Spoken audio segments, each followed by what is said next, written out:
呢個係香港公共屋邨獨有嘅熟食中心，從上個世紀70、80年代興起，而家已經所剩無幾啦。因為四方尖頂嘅造型，俾大家親切咁叫做冬菇亭。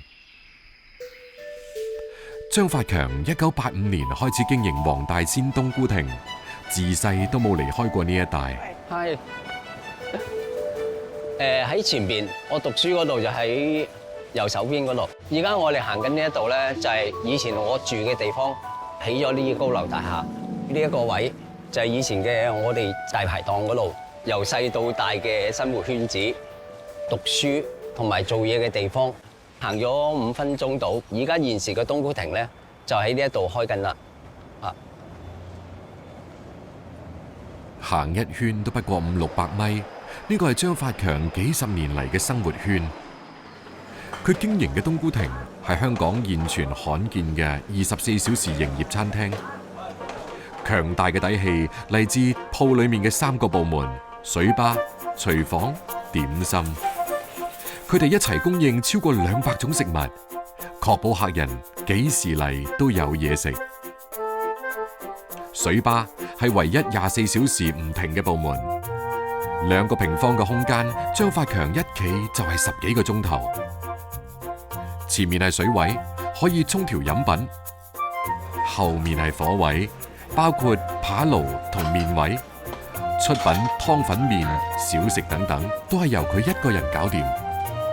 要啲咩㗎？一個餐蛋治漢底，係餐蛋治漢底。茶酒，一個腿絲通，雙炒蛋酒包，凍啡士奶，啱啱係好多。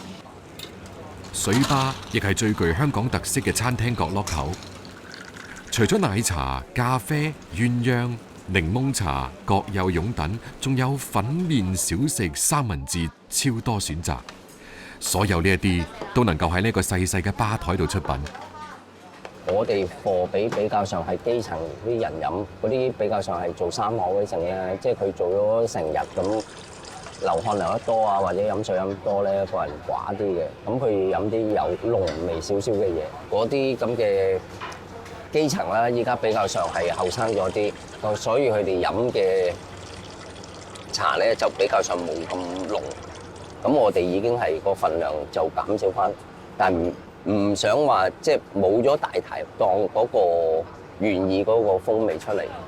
張發強以前係做白粥遊戲起家嘅，水吧長期缺人，佢唯有跟各路師傅偷師，亦慢慢琢磨到一啲技巧出嚟。即係其實呢啲細眉細眼嘅嘢咯，初頭就係刮咗啲油先咯。如果你唔刮咗啲油咧，佢冇嗰啲聲出嚟嘅。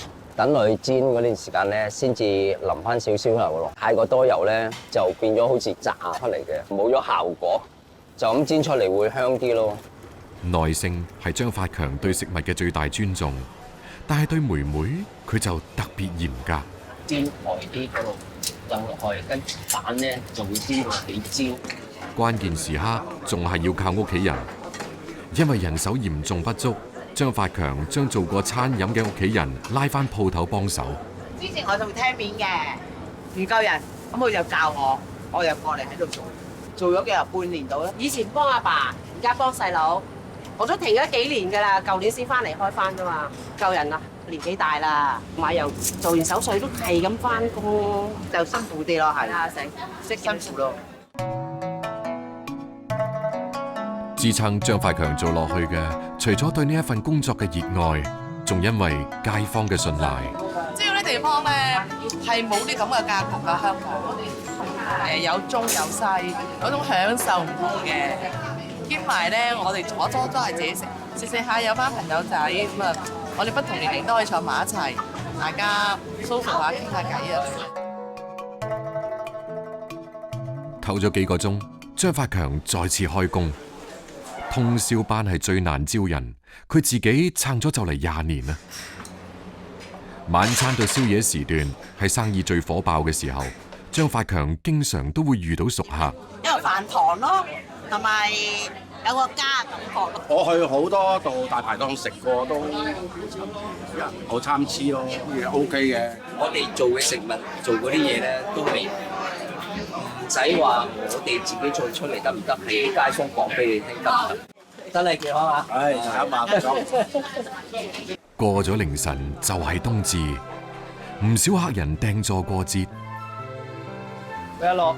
係今日冬至咯，啊，辛苦你哋啦。係辛苦緊少少啦。廚房從上午10點運作到凌晨4點，大廚阿樂喺呢一度都做咗就嚟20年啦，都有啲拿手菜嘅。煮嗰時要乾身咯，香口煎乾去香啲咯。咁啊再燜，但係就唔可以燜全熟咯，因為我哋係另外用個煲，用個爐跟住上會煲住嚟食噶嘛。咁啊，如果你水多啊，咁嗰啲雞咧就變咗好柴咯。雞肉用旺火炒乾，鑊氣十足，點綴埋芫茜同金不換，香味更加濃郁。就我哋因為呢度我哋大排檔咧就比較多啤酒客，咁啊我哋呢個椒鹽鮮魷都幾多客都中意咯。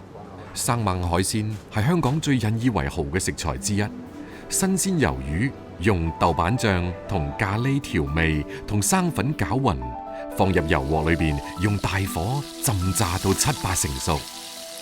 瀝乾油之後，仲要再炸多次，目的就係令鮮魷更加酥脆。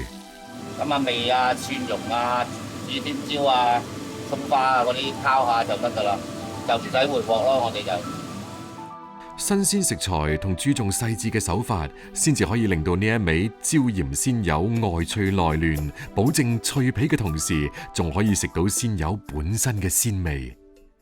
豬雜煲要好食，除咗食材新鮮，都仲要煮到9成熟，過熟肉質就會變硬。滷水檔由阿樂一手打理，每家滷水配方都各有特點。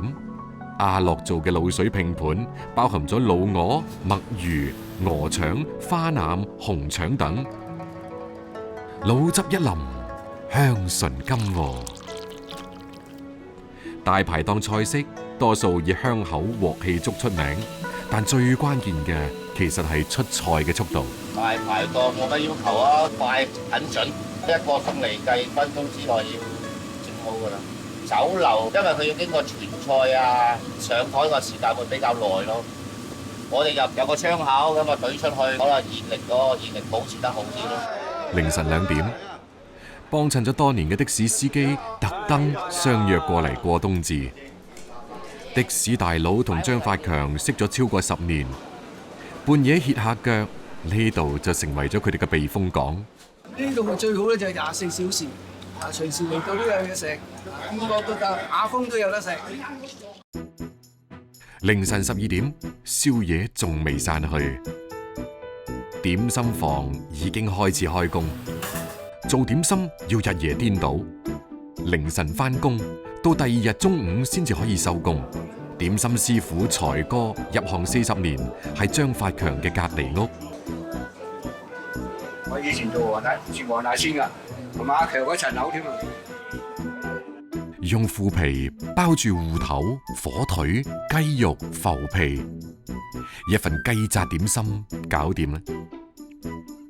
同樣用浮皮墊底，鋪埋雞柳同蟹柳，浮皮吸收肉汁，雞肉嫩滑。呢個就係棉花雞。雞球大包嘅主料係雞肉，其他輔料隨時變動。包住啲雞啊、火腿啊、鵪鶉蛋啊，任你包嘢啊，你中意。以前咧就隨講剩低嗰啲頭尾啊，係包埋落去咯。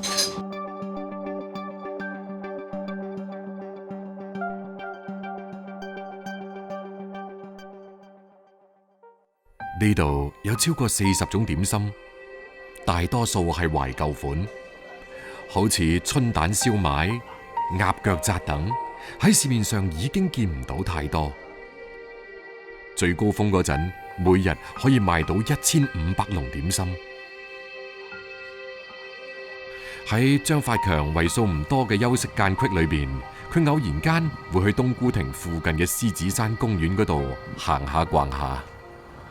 我哋喺做嘢嘅地方就已經望到獅子山啦。其實好多時都會提醒你有奮鬥精神咯。所以變咗黃大仙區嗰扎咧，嗰啲街坊咧，互相幫忙啊，守望相助。好希望新一代有嗰個毅力，同埋唔好咁易放棄。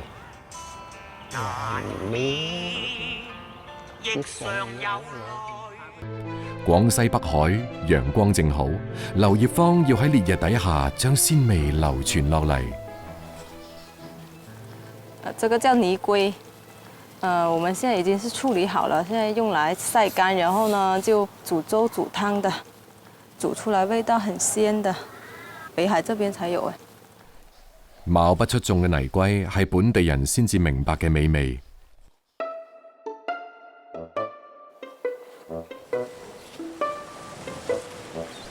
盛產海鮮嘅北海，有啲鮮味並唔係喺海水當中得到，要喺退潮之後嘅灘塗上揾到。潮漲潮落，劉妹計啱咗時間，叫埋啲姊妹一齊嚟趕海。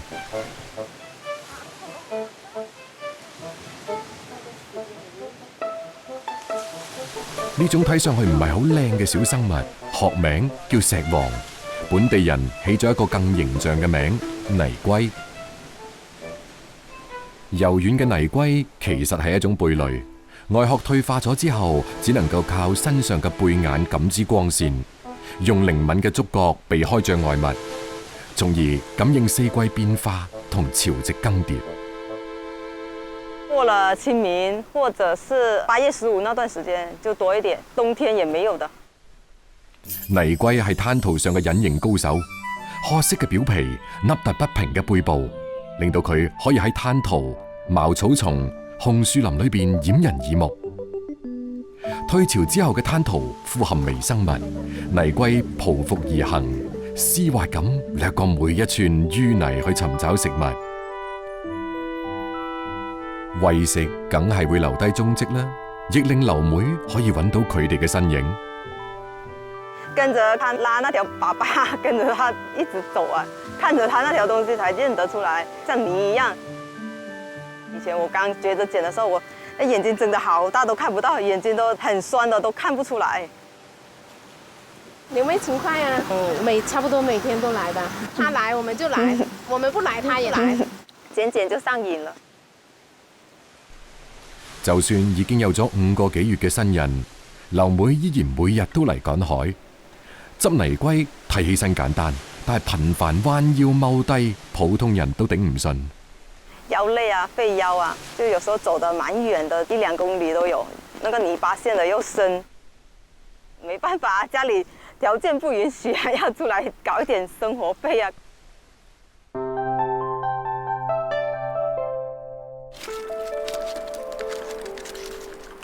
可以放個2-3天，天氣太熱的話就不太敢放。採集翻嚟嘅泥龜表面有一層黏膜，最難處理。大火煲水，關火放泥龜入去攪勻。要燙過，然後要搓洗嘛。以前都是用鹽，現在都不用鹽巴了，用鹽巴好費鹽啊，搓得又久。喺高溫作用底下，黏液凝固，撈出嚟清洗，反覆3-4次，直到泥龜表面乾爽，黏液全部洗乾淨，先算係完成。清除內臟同樣都需要耐心。肚子裡面內臟怕有沙子啊啥的，都要去掉。搞10斤的話，2個小時左右吧。指甲經常會被切到，沒有耐心幹不了這個活。泥龜高蛋白、低脂肪。一開始，劉妹只係諗住幫個女補充營養，整多咗泥龜嘅美味名聲在外，越嚟越多朋友開始揾劉妹入貨。你怕不怕辣？你來這裡靠近我，等下辣到你哦。蔥也不吃，吃蔥嗎？吃哦。我喜歡吃蔥。那我煮給你吃的時候，你說不要。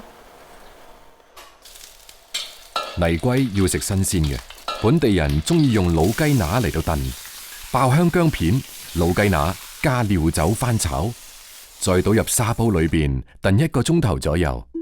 先燉了湯，再爆炒一下那個泥龜肉，再加進去咯。一口鮮嘅秘訣係時機嘅把握，出煲前10分鐘加入泥龜，濃香嘅雞湯就多咗一陣海鮮清氣，入口鮮到食指大動。幫個女增加營養，劉妹選擇用泥龜煲粥。炒好嘅泥龜、生蠔加入米水裏邊，煮到米粒開花，最後加豬肉。泥龜爽脆有嚼頭，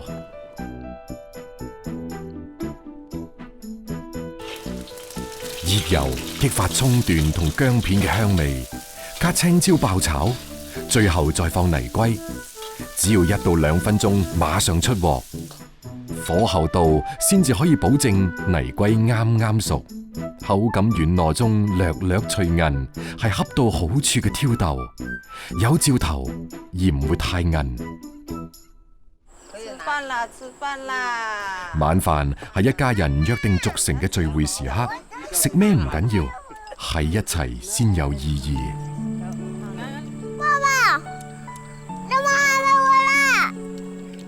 分油我們吃飯咯。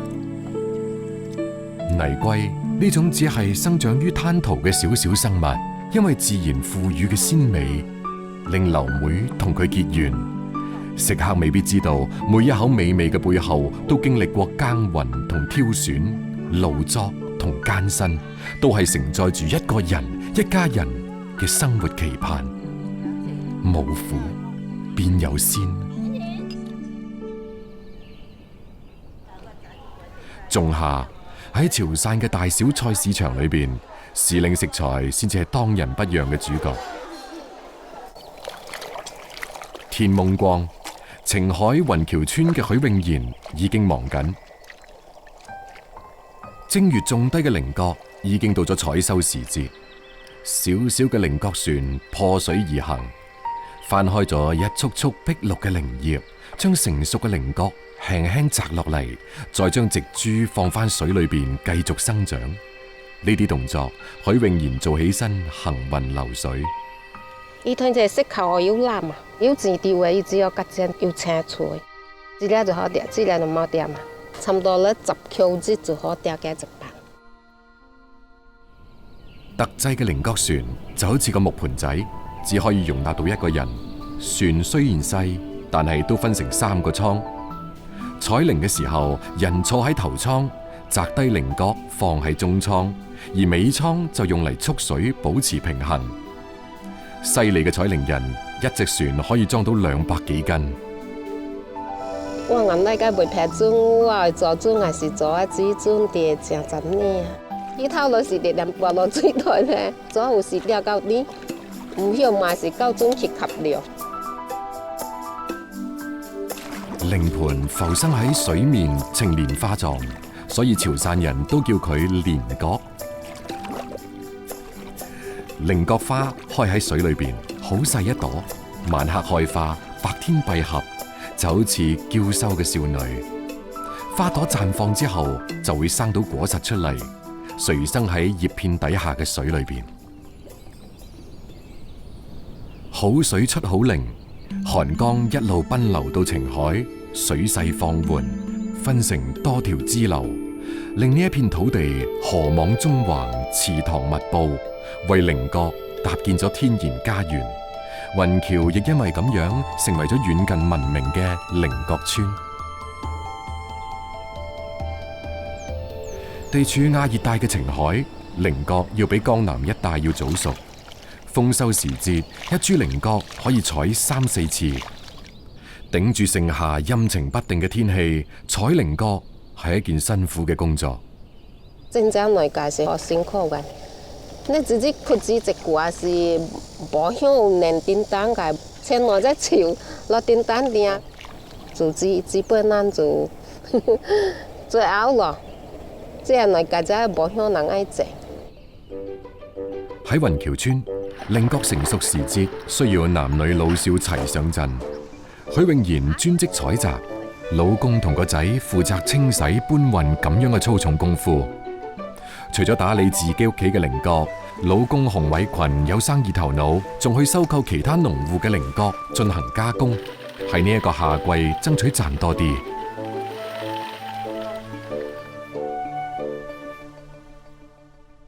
洗乾淨嘅菱角褐紅帶綠，殼薄肉飽，散發出淡淡嘅清香。新鮮菱角放入高壓煲，一啲水，一啲鹽，10幾分鐘後，好聞嘅菱角味撲面而嚟。加熱之後嘅菱角殼顏色變黑，牛魔王咁嘅外表底下係嫩白嘅內裏。每個潮汕人嘅兒時記憶都有咁樣嘅畫面，攞住菱角挖肉食，剝開一個輕輕一咬，食起身沙沙糯糯，好似食零食咁過癮。一唔小心就食多咗，飽到晚飯都食唔落。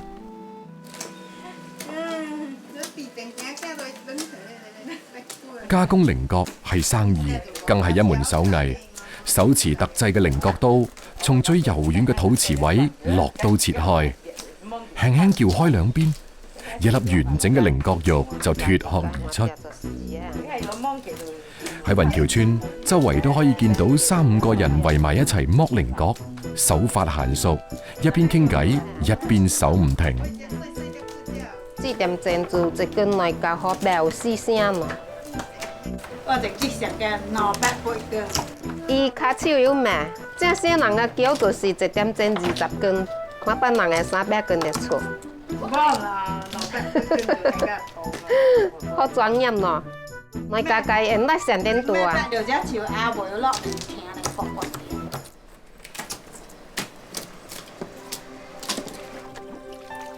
新鮮嘅菱角肉鮮嫩粉白，生食有近似馬蹄爽脆嘅口感，比江浙一帶嘅菱角脆度要略高一啲。喺美食家心裏邊，鮮嘅程度要用食材同餐台之間嘅距離嚟衡量。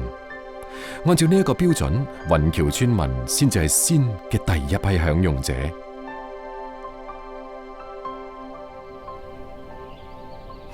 菱角排骨湯最家常，排骨焯水同菱角一齊放入高壓煲裏邊，煮熟之後只需要加啲鹽調味，再灑啲蔥花，湯水泛紅，香氣四溢。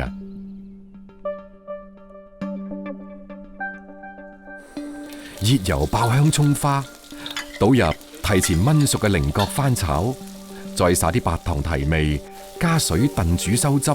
用甜味勾起鮮味，呢個係潮汕人展示鮮嘅技法。菱角喺熱油裏邊炸透，鹹蛋黃入鑊快速翻炒，等到出沙嗰陣加入菱角翻拌。菱角被鹹蛋黃均勻包住，鹹中帶甜。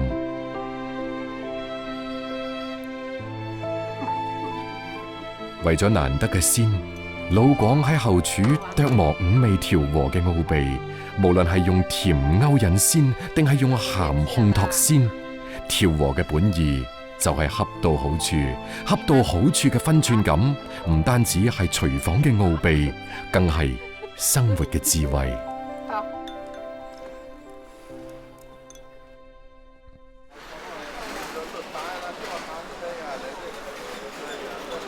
入夏，揭陽布田嘅批發市場，一場只係喺晚黑進行嘅交易如約上演。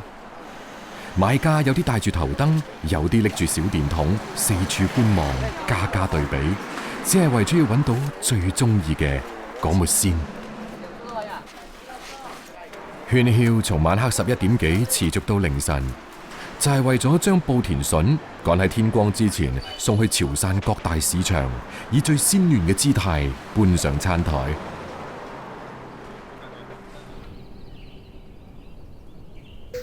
揭東布田鎮氣候溫和，陽光充足，特別適合農作物生長。呢個以筍出名嘅小鎮，已經迎嚟1年中最忙碌嘅時候。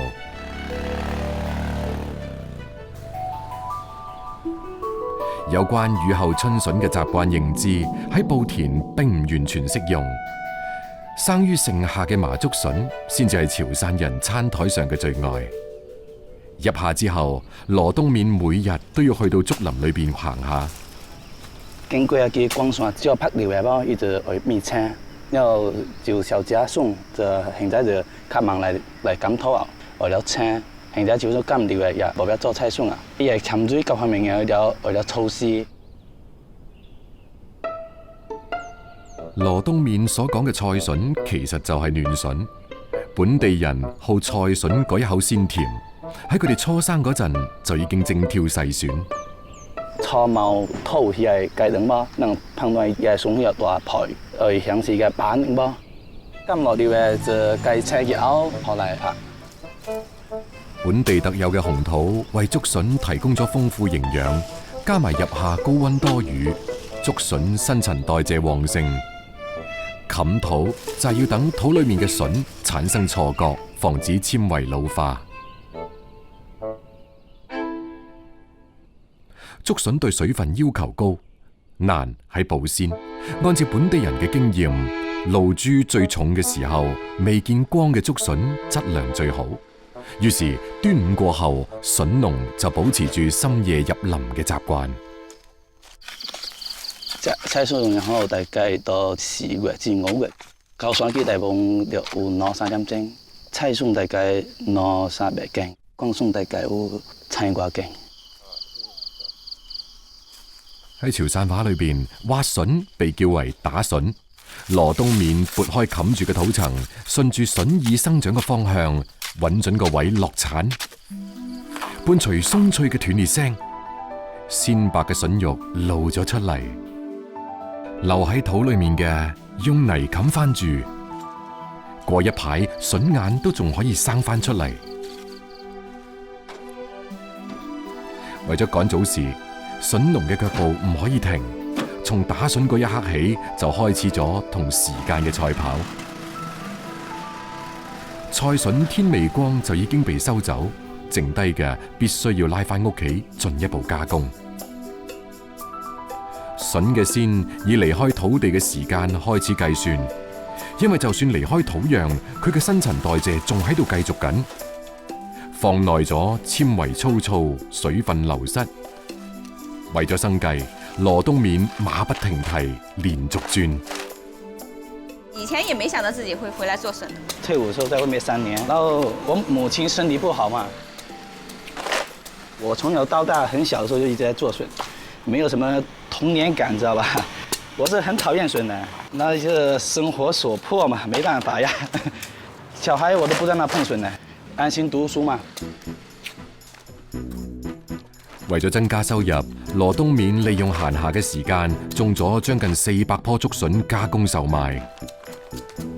一天的話，我們做了一天大概將近1萬斤嘛，大概4、5個人。做的那個手酸，第二天早上起來，他更累。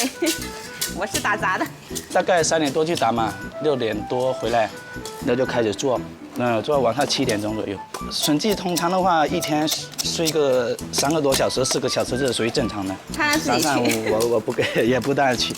我感覺的話，一個家庭拼幹這勞力活的話，拼到1個就行了，不能拼到2個，對吧？早出晚歸，忙忙碌碌，羅東面偶然間都會抱怨，但係佢知道勤奮係通往幸福生活嘅通行證，只要肯用心盡力，單單筍就可以做出好多花樣。麻竹筍又叫甜竹筍，菜筍肥肥矮矮，比嬌小似鷹哥嘅江南筍要肥一圈，冠筍就要大好多。筍肉脆口，一般用嚟加工成筍罐頭或者醃製酸筍。只有符合餐台標準嘅麻竹筍先至會被稱為菜筍。莆田人對菜筍有住苛刻嘅標準，首先要肥大，外表嫩黃，乳白色筍面上嘅透明纖維窿必須要好似針窿咁細，食起身先會鮮嫩冇渣。竹筍嘅最佳賞味期，從離開土地到送入口裏邊唔可以超過2個鐘頭。菜筍要現食現打，剝筍皮同筍膜，手起刀落，嫩白嘅鮮筍就呈現喺眼前。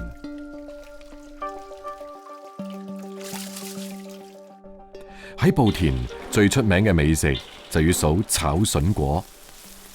筍絲要預先灼熟再落鑊，果條就係本地硬漿果條，水分含量比軟漿果條少，韌性好，頂得住急火猛炒。筍絲喺果條嘅襯托底下更加脆嫩，米香交織住筍香，一口入魂。喺食家同廚師眼裏邊，竹筍係秀物，用燻肉搭配更加可以顯得出筍特有嘅清鮮。莆田人習慣用鴨肉煲1個幾鐘頭，吊出湯底，淨係留低高湯煮筍塊。鴨肉嘅油脂調和咗筍當中嘅草酸，令到筍肉入口更香滑。鮮蝦筍餃都係本地特色，將炒香嘅筍粒、香菇同肉碎、蝦仁、蔥花混合均勻做餡，包出嚟嘅餃子隻隻飽滿。多種材料集揉出獨特嘅風味，皮滑餡鮮，鬆脆爽口。莆田酥肉更加係油脂同竹筍嘅盛大聯歡。生油燒滾，將浸過油嘅鑊鏟淋一層薄薄嘅米漿，反手鋪一層筍絲，墊一塊醃好嘅豬肉，再淋一層米漿，鑊鏟一斜，酥肉滑入油鑊，喺嘩一聲中變金浮起，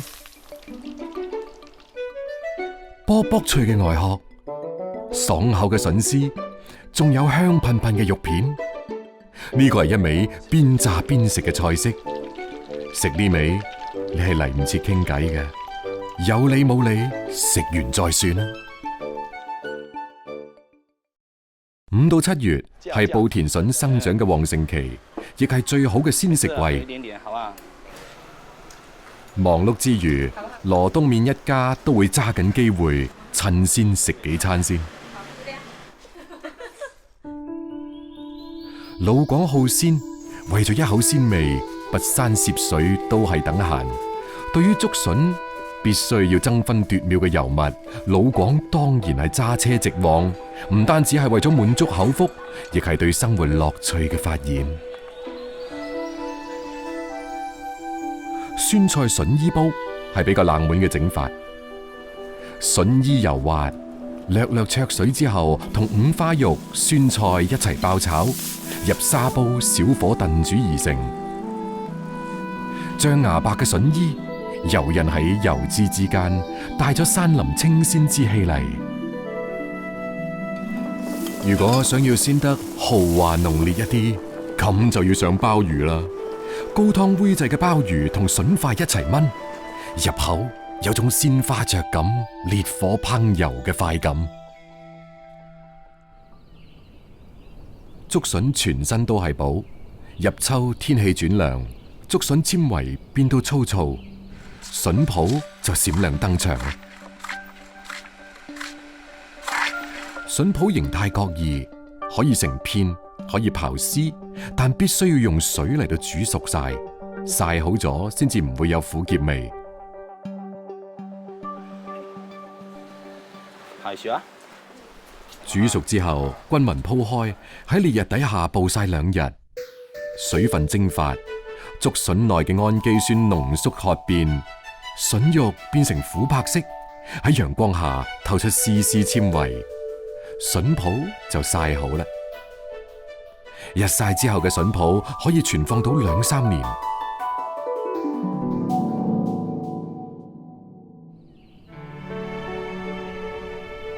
中秋前後，莆田鎮村前屋後都曬住筍泡，筍農喺遍地金黃中忙碌。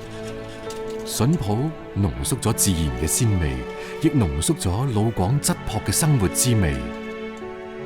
持續幾個月日以繼夜嘅辛勞之後，好似羅東面咁樣嘅筍農將回歸平靜，期待明年夏筍嘅到來。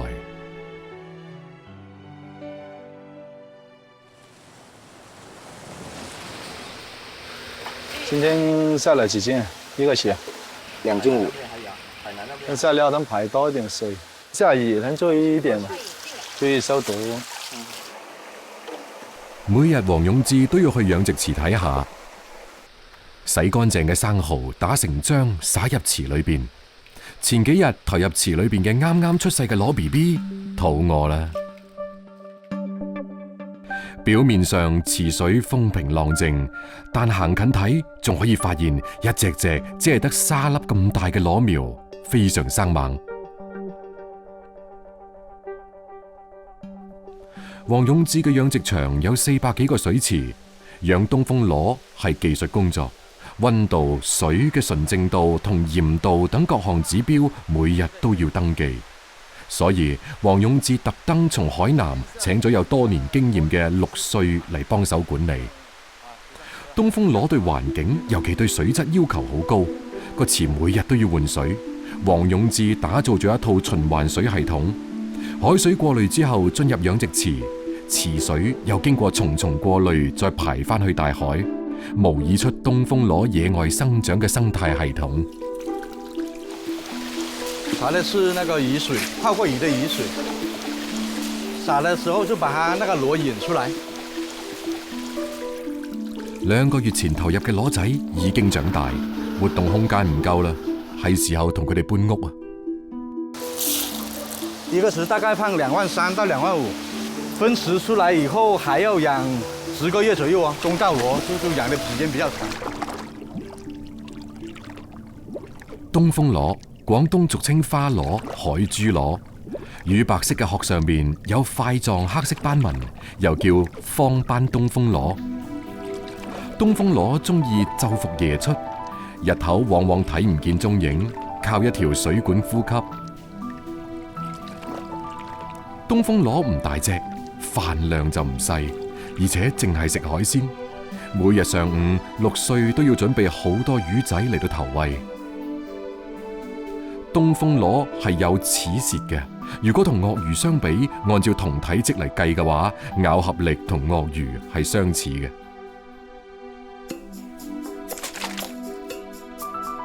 飼料啱啱一落水，平靜嘅池裏面即刻風起雲湧，東風螺就好似千軍萬馬從4面8方衝咗出嚟。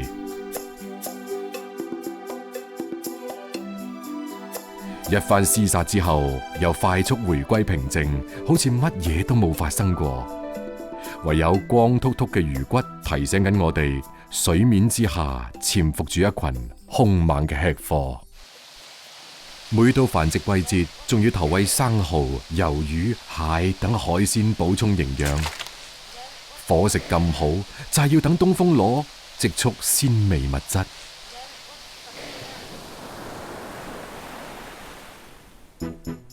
判斷食材係咪鮮，白灼係最簡單有效嘅烹飪方法。只需要薑片，攞清水煲滾，白灼出嚟嘅東風螺就自帶肉質鮮美加成，酥脆爽口。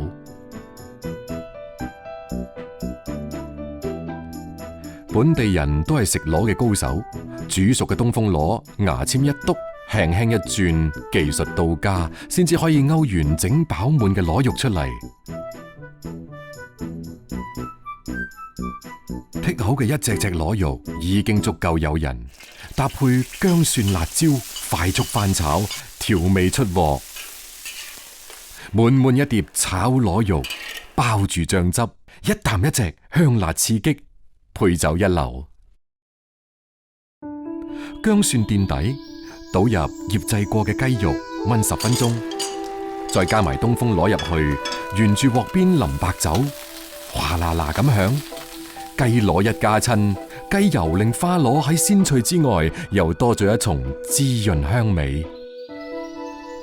焗係老廣激發鮮味嘅入門功夫，螺口向上，整齊咁插入炒過嘅熱鹽裏邊，螺肉預熱收縮，高溫釋放嘅鹽分緩慢咁滲入螺肉，鮮味被逐步激發，鹹香有兆頭。螺絲殼裏面做道場，細細粒嘅東風螺成為咗湛江人炮製鮮味嘅秘密武器。東風螺係湛江人招待親友嗰陣餐台嘅必備食材。呢幾年，東風螺成為養殖界新寵，好多人加入呢一行列。對黃勇志嚟講係一個唔細嘅挑戰。佢睇得好通透，佢相信只要大海喺度，鮮味就喺度。